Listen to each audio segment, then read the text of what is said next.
Usted está viendo TVUY.com, el canal uruguayo diseñado para Internet.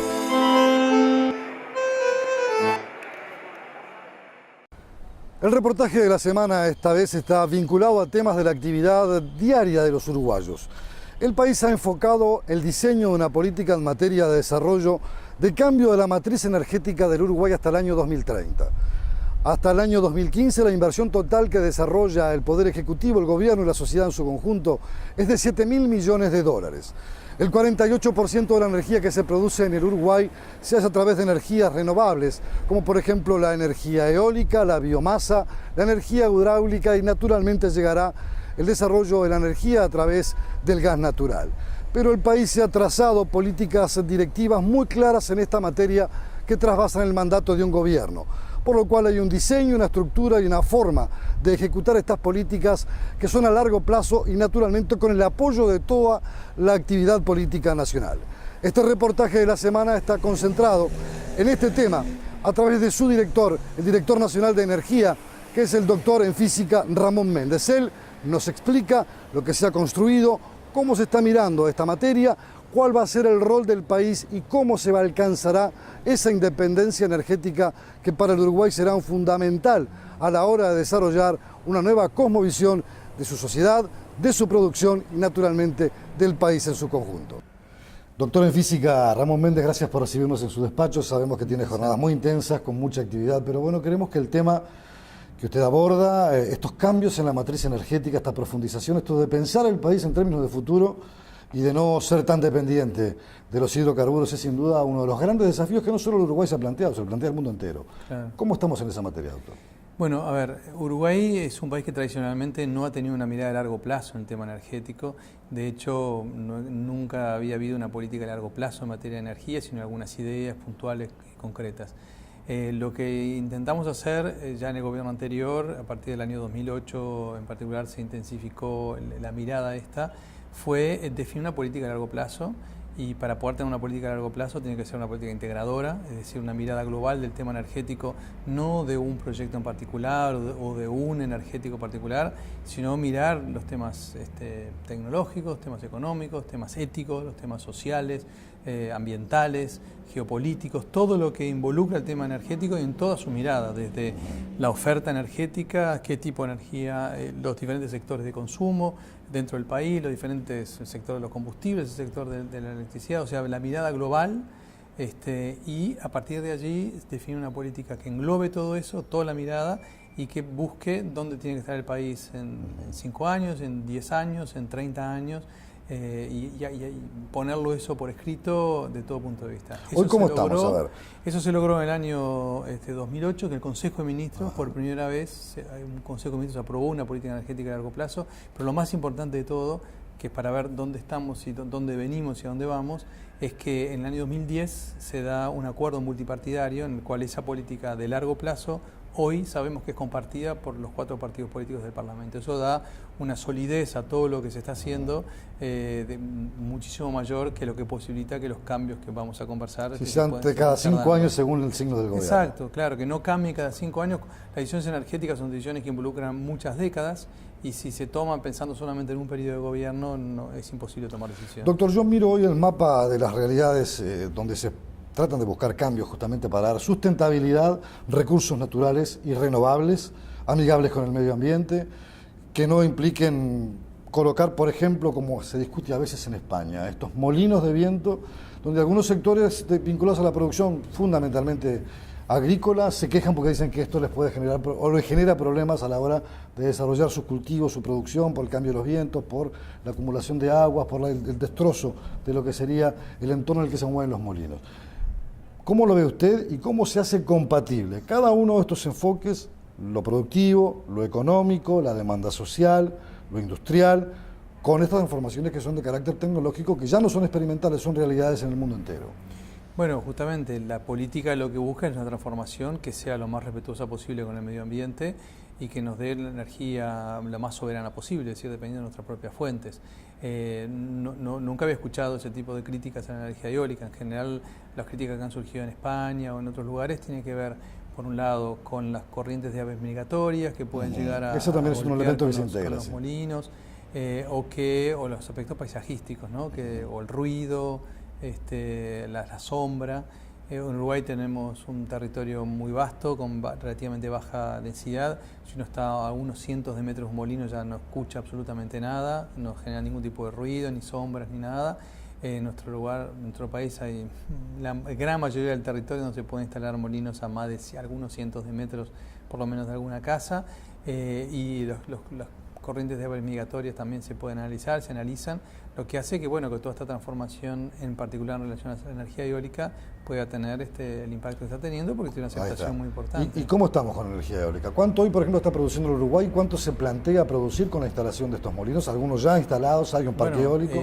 No es el molino, como decíamos, no es una visión de una energía en particular, es una visión global. La energía eólica está junto con Yo voy la un par de separarlo por la biomasa, por el gas natural, para ir distinguiéndolo por segmentos. Exacto, la energía eólica tiene que ver dentro del marco de la complementación con las otras cosas y sobre todo de la reducción global de costos que se apunta con todo esto. La energía eólica, descubrimos, efectivamente, no fue de casualidad, sino que se trabajó durante 5 años para llegar al punto en el que estamos hoy. Se generó lo que llamamos la curva de aprendizaje, pensando por pequeños parques, ver cómo respondía el mercado a eventuales llamados, ver qué pasaba con los permisos. Se generó un conjunto de leyes, de decretos para posibilitar que todo este cambio se traduzca, y se llegó a un punto que estamos hoy en el cual tenemos los primeros parques funcionando, activos y con una capacidad de producción enorme, realmente de las más importantes del mundo, muy importante. Generan el doble de energía que se genera en Europa en promedio aproximadamente. Lo que ya tenemos instalado. Lo que ya tenemos instalado, por la calidad del viento que tenemos, ¿no? Es decir, mientras que en Europa un parque eólico funciona entre 1.700 y 1.800, 1.900, 2.000 horas por año, en Uruguay funcionan arriba de 3.500 horas por año. ¿Y eso cuánto le aporta en el fluido eléctrico a la red? En el fluido, en la cantidad de energía eléctrica de la red, no hay que ver la foto del hoy, es una cuestión que es una película. Entonces, es una transformación que los primeros molinos de viento en Uruguay se instalan en el año 2007. Hoy tenemos 4 parques funcionando y en este momento están en construcción, porque es un proceso que lleva muchos años, desde que se decide la instalación, se obtienen todos los permisos y termina el parque funcionando. En este momento hay 20 parques de 50 megavatios cada uno aproximadamente, que están en proceso de instalación.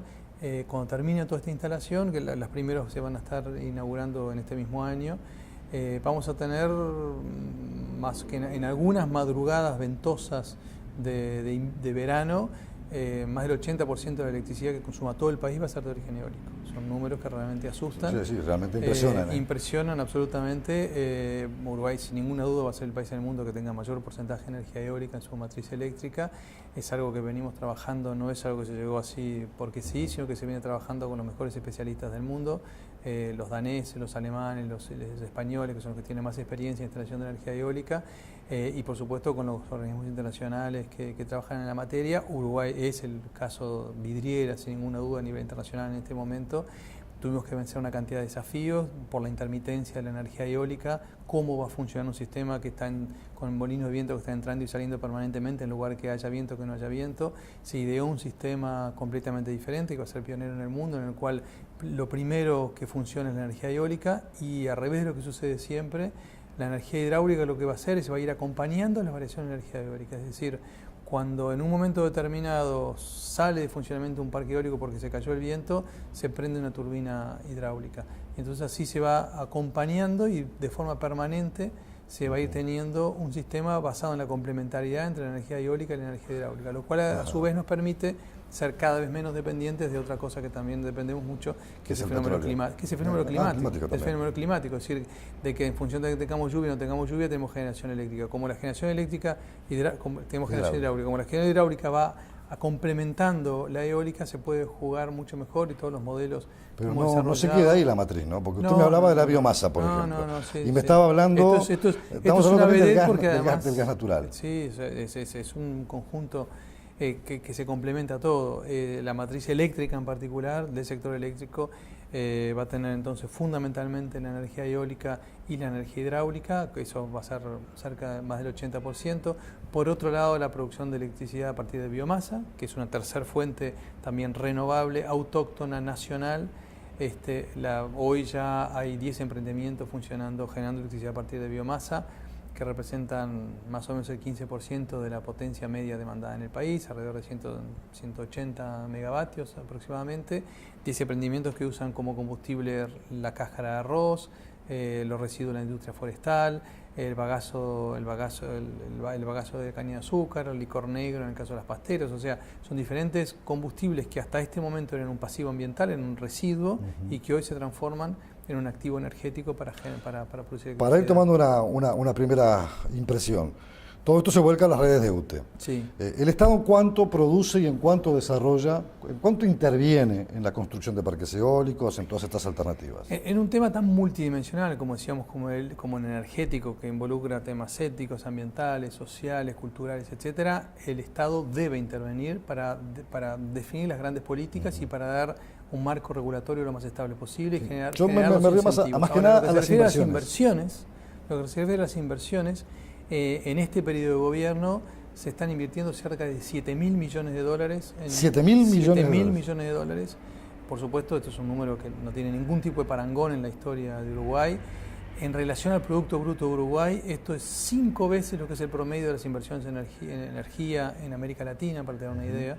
Cada año cerca del 3% del Producto Bruto del país se reinvierte en la transformación energética, todo apuntando naturalmente a una cantidad de cosas que podemos ver, pero en particular a la reducción de costos. No es que se invierta para que sea más caro, sino para reducir los costos, al contrario.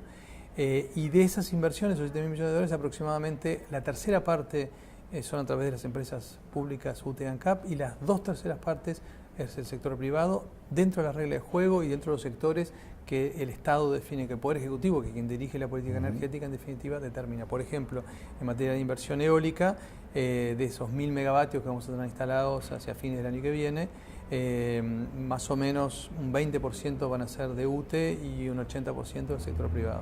En materia de biomasa, el 100% de la generación del sector privado. Hablamos recién, ahora vamos a hablar un poco más seguramente del gas, pero Exacto. en materia de generación con gas natural es 100% de propiedad estatal. Entonces depende de los sectores, y dentro también podemos hablar de gas natural, de los combustibles líquidos, pero en cada sector es una combinación en función de lo estratégico que sea y en función de las posibilidades de inversión. Pero la combinación de inversiones es 1/3 estatal y 2/3 público, pero el 100% de la política es pública, es decir, el 100% dónde se invierte y cómo se invierte, bajo qué condiciones, todo lo determina el Poder Ejecutivo.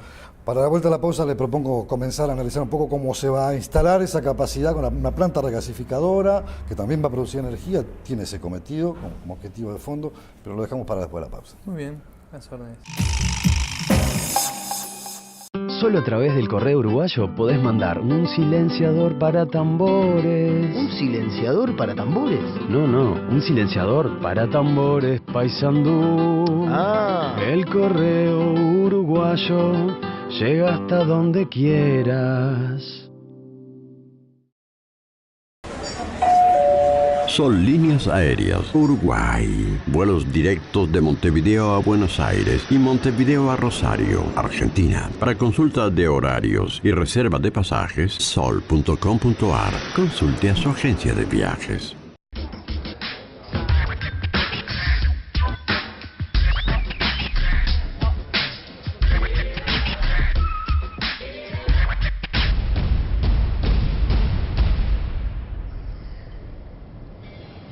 ¿Sabías que en Uruguay la edad de inicio del consumo de alcohol es a los 13 años?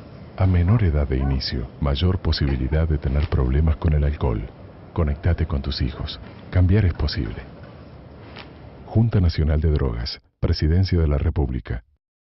Usted está en tvui.com. El canal uruguayo diseñado para Internet.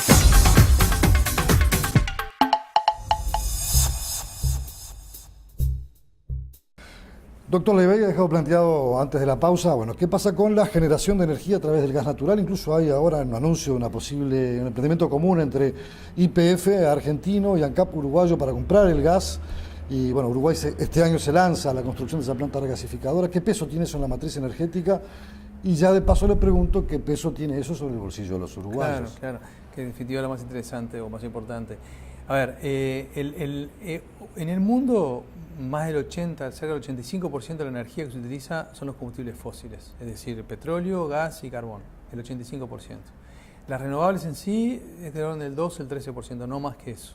En Uruguay, la transformación esta, donde nos va a dejar en el año 2015, es en más del 50% en base a energías renovables y dentro el resto, que son los combustibles fósiles, la menor proporción posible de petróleo, que es el grueso que se sigue necesitando para el transporte esencialmente, o sea, solamente se va a utilizar el petróleo para el transporte y nada más que para el transporte, no para generar electricidad ni nada por el estilo, y para cerrar la ecuación con el gas natural. ¿Por qué el gas natural? Porque el gas natural es muy dúctil, sirve para generar electricidad, pero sirve a nivel industrial, para generar calor en calderas, sirve a nivel del hogar, para calentar agua, para calefaccionar, para cocinar, etcétera, etcétera. Y además, lo que es interesante es que el gas natural, si bien hasta ahora las apuestas que se habían hecho en décadas anteriores era traer gas de Argentina, y por lo tanto se había construido un gasoducto para poder traer gas de Argentina, como Argentina ha dejado de ser un exportador de gas natural, lo que vamos a hacer con la planta regasificadora es poder comprar gas natural licuado que se vende en barco y que hay más de 20 países en el mundo que venden gas licuado. O sea, nos independizamos de la región, nos independizamos de que Argentina pueda o no proveernos de gas natural, y la planta regasificadora en definitiva es como una gran puerta de acceso a través de barcos de gas licuado de todo el mundo.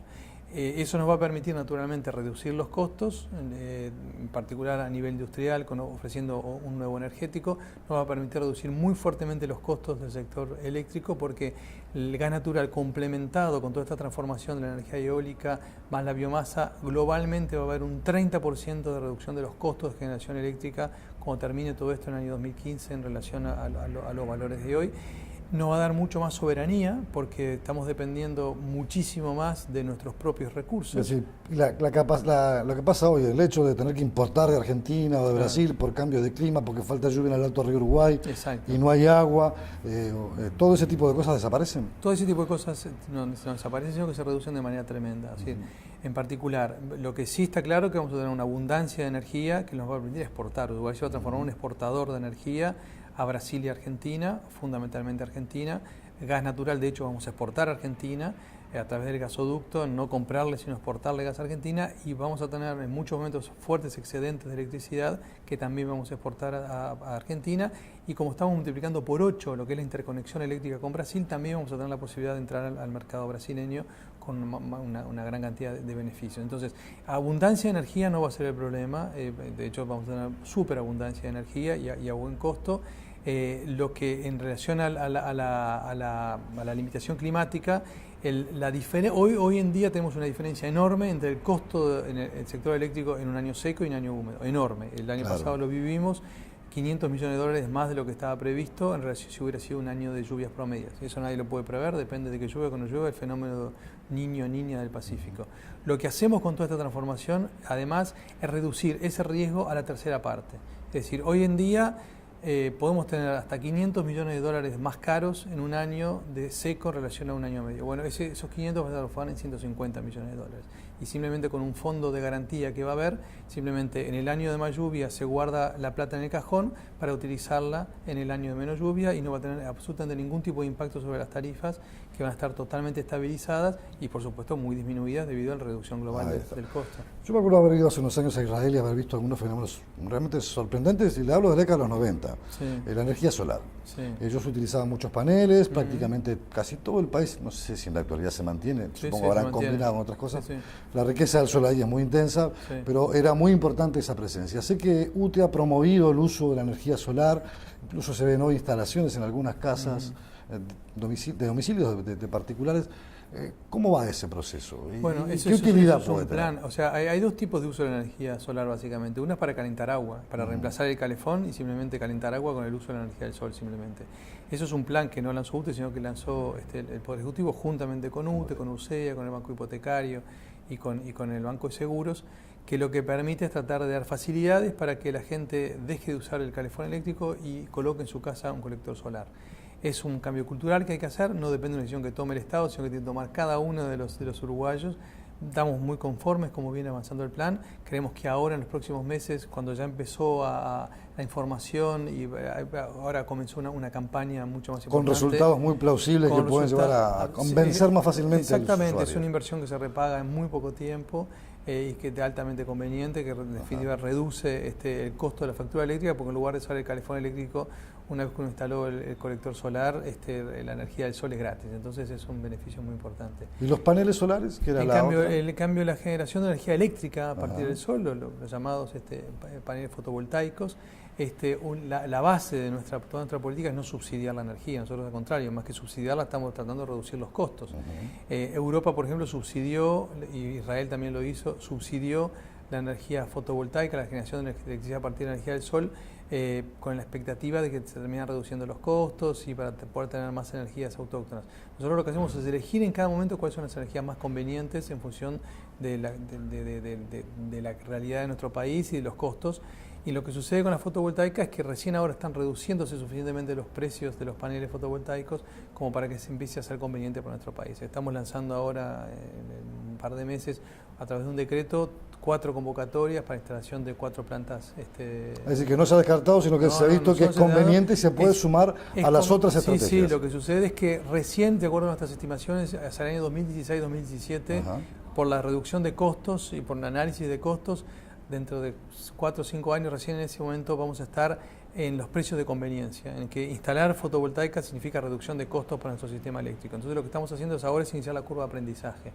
Ahora en 2 meses inauguramos la primera planta fotovoltaica en Salto, va a estar en el país, es una planta, una hectárea entera llena de colectores solares al lado de la represa de Salto Grande, y ahora se viene también esta licitación, estaba diciendo, para ir preparando el camino hacia el año 2016-2017, cuando ahí sí va a haber que hacer licitaciones más importantes para incorporar mucho mayor energía. Usted me diría entonces que desde el punto de vista de los cambios y transformaciones, hoy me hablaba fuera de reportaje, me decía que estamos en el 48% de energía que se produce con estas matrices nuevas. O sea, no son palabras o no son hechos futuros, hoy ya tenemos, ya estamos en la mitad de esta transformación, hoy ya tenemos 48% de energías, de la globalidad, no del sector eléctrico, sino de la globalidad de la energía que usa el país, para la industria, para el transporte, para generar electricidad, de toda la energía que se utiliza en el país, que en el mundo las renovables no más del 12 o 13%, en Uruguay hoy ya es el 48%, y vamos a superar claramente 50% dentro de 2 años. Lo que todavía no hemos podido realizar es la reducción de costos, dado que recién cuando esté la planta regasificadora funcionando y cuando esté los parques eólicos funcionando, ahí sí tenemos todos los elementos como para generar una fortísima reducción de costos. Ahora le dejo planteado para la última pausa, bueno, ¿cuándo vamos a dejar de depender prácticamente de lo que sean combustibles fósiles? Incluso hasta se puede sustituir el gas natural, si es que se está pensando en algún momento en la estrategia a largo plazo hacerlo. Me lo contesta en instante. Perfecto. Solo a través del correo uruguayo podés mandar una pecera para tarariras. ¿Una pecera para tarariras? No, una pecera para tarariras, Colonia. Ah. El correo uruguayo llega hasta donde quieras.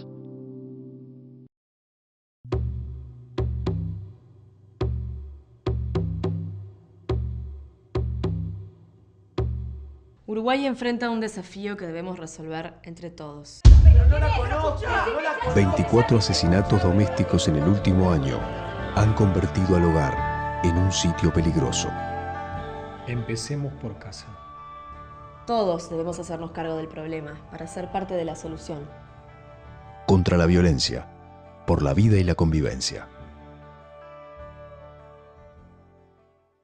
Solo a través del correo uruguayo podés mandar un portero eléctrico para tranqueras. ¿Portero eléctrico para tranqueras? No, un portero eléctrico para tranqueras, Rivera.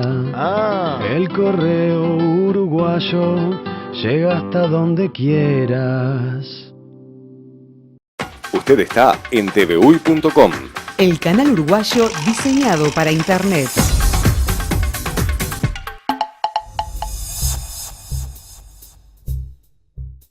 Doctor, la pregunta estaba planteada. Bueno, el Uruguay se ha proyectado una serie de estrategias, ha cambiado su matriz energética, va en un proceso de cambio cada vez más profundo, pero seguro, sólido, sostenido. ¿Cuándo llegaremos al 100% de la eliminación de cualquier tipo de hidrocarburo? Falta muchísimo para eso. Las perspectivas tecnológicas a nivel mundial dicen que recién para el año 2050 se estaría en el mundo llegando a un 50% de combustibles fósiles. O sea, recién allí, en el año 2050, dentro de 40 años prácticamente, los combustibles fósiles bajarían del 85% que son hoy al 50%. O sea, tenemos para muchas décadas más, para casi seguro todo este siglo, de presencia de petróleo, de gas natural, de carbono, de diferentes combinaciones. Primero se va a acabar el petróleo, que es lo que hay en menor cantidad, luego se va a acabar el gas natural y en última instancia se va a acabar el carbón. Y el petróleo se sigue utilizando porque sigue siendo, y lo va a ser de acuerdo a muchas perspectivas, por lo menos por 30 años más, es bastante insustituible en relación al transporte. Si bien los automóviles híbridos, los eléctricos y también los automóviles que funcionan con hidrógeno están empezando de a poco a llegar, siguen siendo muy caros, sigue habiendo problemas tecnológicos con las baterías para resolver, y las estimaciones dicen que por el año 2030-2035 recién ahí podría haber un 30% de autos híbridos y recién después venderían los autos hidrógeno. Entonces no podemos plantearnos en Uruguay algo que es imposible desde el punto de vista tecnológico, desde el punto de vista económico. Claro, estamos trabajando y forma parte de todo el plan, junto con ANCAP en particular. Estamos haciendo todo un análisis de perspectiva de largo plazo ahora con ANCAP específico del sector. La presencia del gas natural en el transporte va a ser más importante, la presencia de los automóviles híbridos va a ser mucho más importante, y de a poco van a comenzar los eléctricos. En particular, junto con la Intendencia estamos trabajando para que algunos de los corredores nuevos que se están haciendo, que hay que esperar un tiempo para realmente evaluarlos, no realmente unos días, sino realmente unos meses, pero en particular con el corredor que se está planeando para venir a Italia, que sean automóviles eléctricos, o sea, ómnibus eléctricos, volver a los viejos troles, pero sí, troles como se hacen en Europa, ¿no? Como se hace en Europa, pero muchísimo más modernos que más veloces, con todo tipo de tecnologías, con todo tipo de prestaciones para los usuarios. Entonces, allí se va a dar los cambios más significativos, pero es impensable pensar en una reducción del peso del petróleo en sí en Uruguay por debajo del 35%. Y en cuanto a la generación exclusiva de fluido eléctrico. Para electricidad, sí. Para electricidad, a partir del año 2015 podemos decir que el petróleo va a prácticamente desaparecer totalmente de la generación de electricidad. Y más del 90% va a ser de energías renovables, una combinación de energía hidráulica tradicional, de energía eólica y de biomasa, y el pequeño complemento, menor de 10%, a partir de gas natural, que es mucho menos contaminante y tiene una cantidad de ventajas en relación al petróleo. En el sector eléctrico, sí, el petróleo, derivado del petróleo, prácticamente desaparece. Este es el tema que le importa a todo el mundo. ¿Cuándo realmente vamos a ver que las tarifas que pagamos en nuestras casas por el consumo de energía empiecen a bajar de manera sostenida, y para el industrial que produce, que si bien tiene algún tipo de beneficios, la mayor posibilidad de utilizar este tipo de energía puede también aumentar la capacidad de producción y desarrollo industrial? Ese es el tema más importante. Ese es yo diría que tal vez el tema más importante para el cual trabajamos.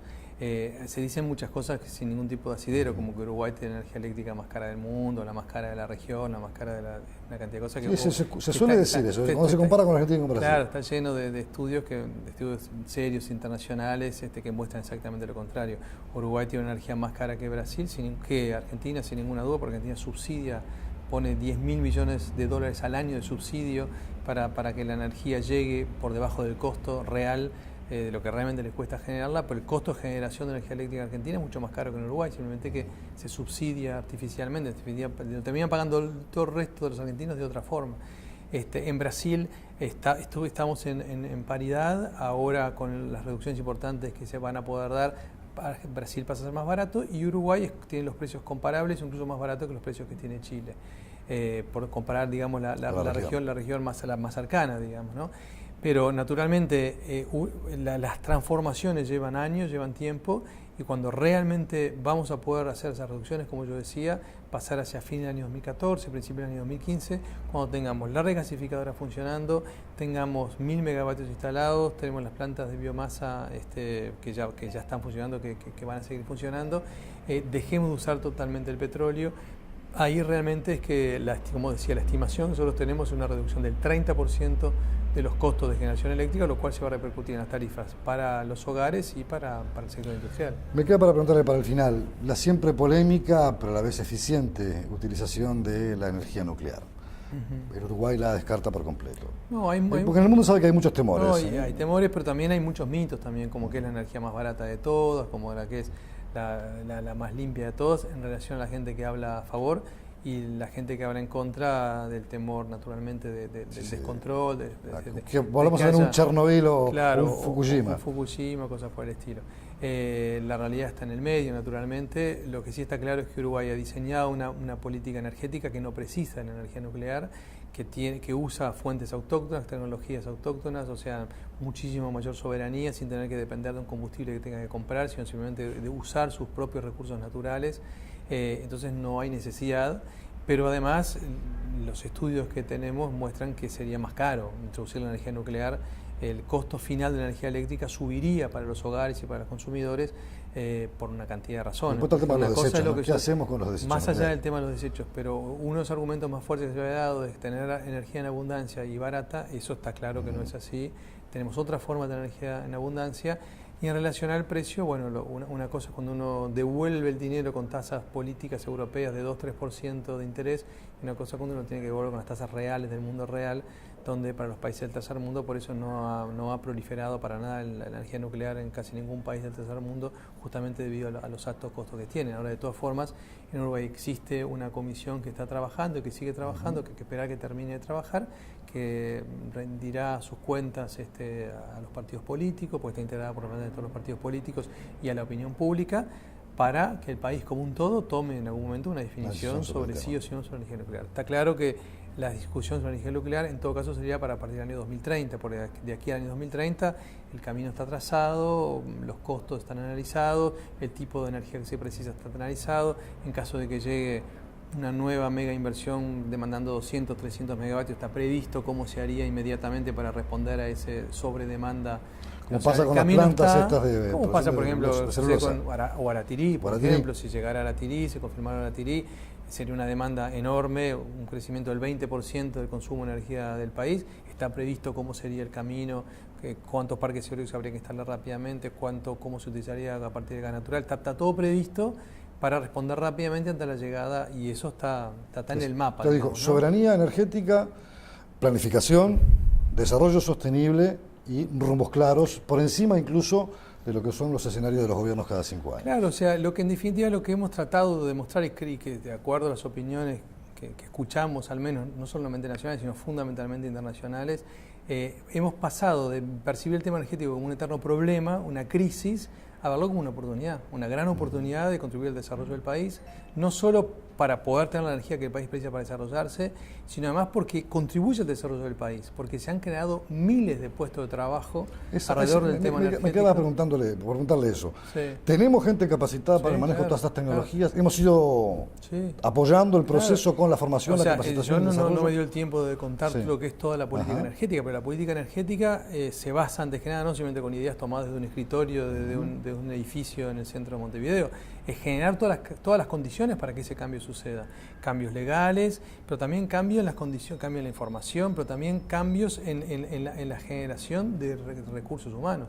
Hay un plan de financiación de proyectos de investigación en materia energética que tiene $2,5 millones, que todos los años se financian 30, 40 proyectos para generar mayores capacidades en el país. Hay nuevos posgrados, hay varios posgrados nuevos que se han definido en varias facultades de la Universidad de la República, pero también en universidades privadas, para capacitar gente en diferentes temáticas del gas, de los combustibles, de prospección petrolera, de energía eólica, de biomasa, de energía solar, en temas de eficiencia energética, que no doy el tiempo de hablar, es decir, en todas las temáticas que están en esta nueva matriz energética, se está capacitando gente, se ha capacitado gente y se están desarrollando miles de puestos de trabajo. Del trabajador, el hombre que manipulea toda la realidad también. O sea, hay desde altamente capacitados con posgrados universitarios hasta técnicos de diferentes tipos, lo que está posibilitando generar puestos de trabajo altamente calificados, la mayoría de ellos, y además transferencia de nuevos conocimientos hacia nuestro país.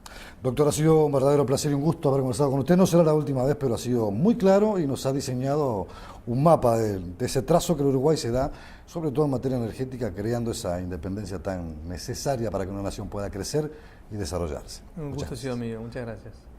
Y hasta aquí, amigos, este reportaje de la semana. Queríamos aportar estos nuevos elementos de conocimiento para conocer cómo el país se piensa y se desarrolla en un punto clave como es la energía, su nueva matriz energética y su proyección de futuro. Ramón Méndez, director nacional de energía, fue nuestro invitado en el reportaje de la semana.